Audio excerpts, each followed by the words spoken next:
as I've said earlier, sana all sa mga pinanganak na perfect ang kanilang beauty. Okay? So, as the saying goes, it doesn't matter kung hindi pantay ang ating kilay. Okay? And those ones who are gifted, those ones who are beautiful with everything, with the face, since birth, no?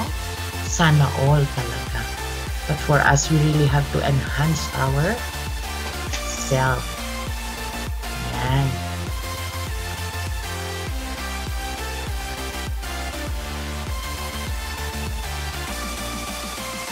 Next, we make use of the brush for the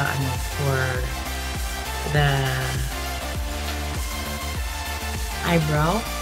Nalagyan na natin ng eye pencil. So, dagdagan pa natin ng konti. Be careful at masobrahan natin. Just to add natural color on our eyebrows.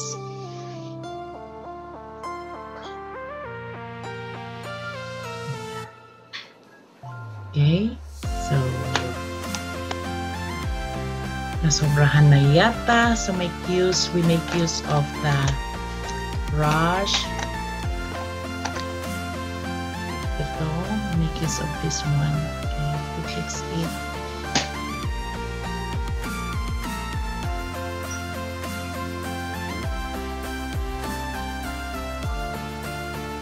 Inulit ko, kung hindi pantay, it's alright ang pagkaayos. Practice makes it perfect. Okay? That one, I've had an accident before. So, yung nagpapakita na ganyan, okay, because of sports, na tamaan ng aking face. Okay. During a tournament, so yan, pag nakikita ninyong ganyan, pagpasensyahan na. Talagang, that is the kasmiley. Right? So next, na gagawin natin, sa tingin ko na-erase na, sa kapapawis ko, na-erase na yung ating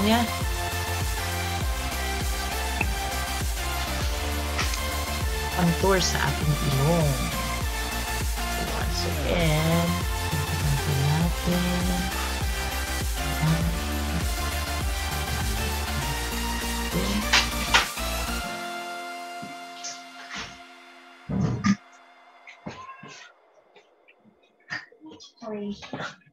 There you go. Okay. Next na ilagay natin is here.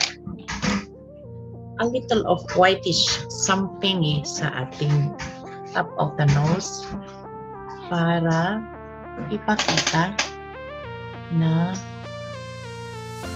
medyo may bridge ang ilong.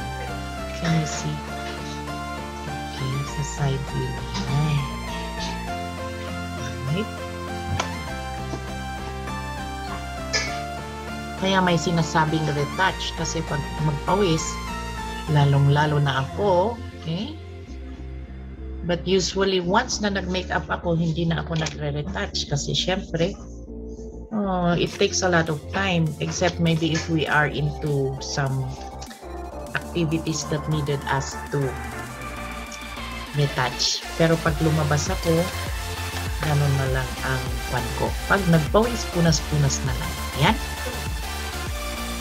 Okay, the next thing that I am going to work on is on my lips. Kung napapansin ninyo, hindi pantay ang aking lips, no? So, let us have to do some magic on it. Dito mas manipis kasi sa yung isa sa side. Kailangan natin ng lip liner dito. And we have to extend it a bit. i-extend natin, papalayuan natin. Itong isa is not so much. Align natin mismo. So, look at the difference. Parang nagpantay na sila. Ayan. And then, yung lips ko sa baba is manipis din lang. So, syempre, gusto ko rin medyo malaki yung aking lips.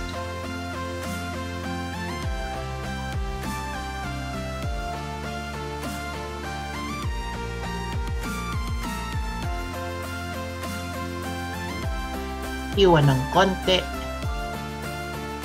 Ayan. And then, palabasin natin ng konti. Okay.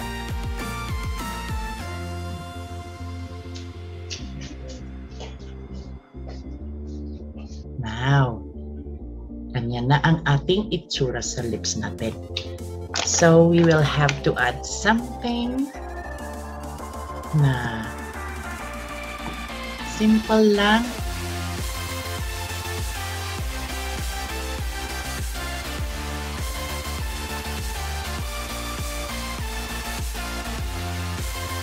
Okay.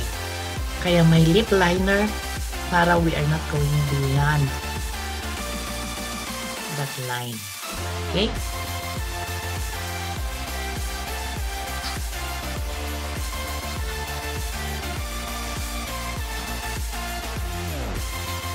Oops. Sumubra yata yung isa. Ayan.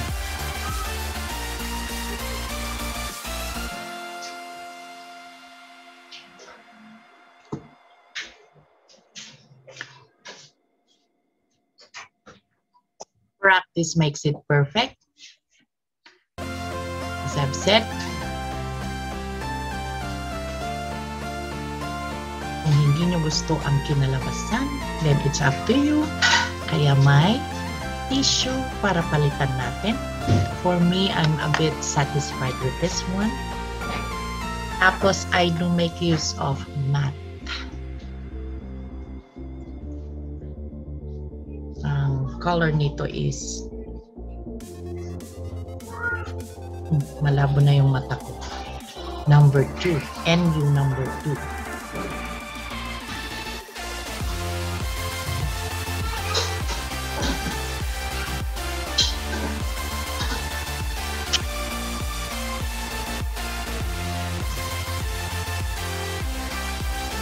Okay, so I am done with my lipstick.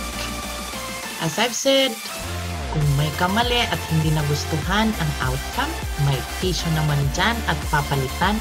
For me, mas gusto ko yung the one that we make use of sticky notes para tanggalin natin yung mga extra. Okay?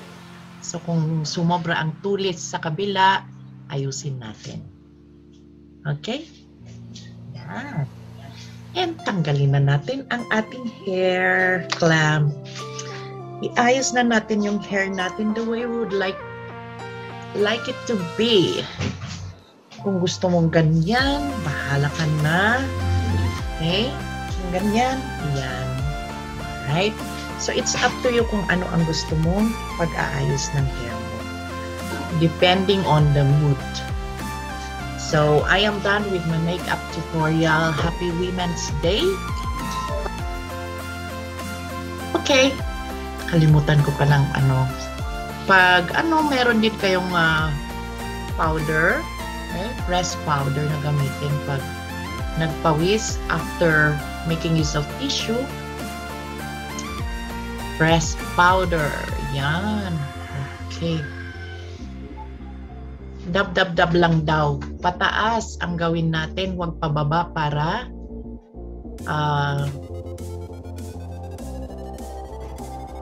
hindi magsag ang ating face. And then I forgot all about the blush on. Okay? So kailangan din natin mag-blush on.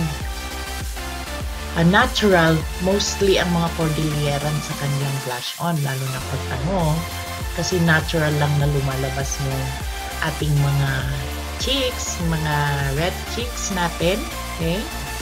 Pero syempre, since I am a mixture of Ilocana, Igorota, hindi ako gaano unless talagang nagpawis ako ng gusto, no? Or talagang nag-blush ako. So, let's apply. Mostly, ang nakita ko, and syempre, I found it also very effective sa blush on is dito sa taas lang. Huwag nating sobrahan. And mostly, as I've been looking and watching for video tutorials, no? Dinidiretso nila dito. In here. Yan. Can you see the difference? Yan. Siyempre, kung gusto mong itago ng konti ang ating mga mga double chins, yan, maglagay ka dyan. Yan. Can you see the difference pag naglagay tayo ng ganyan? Okay? Merong konting difference. Alright.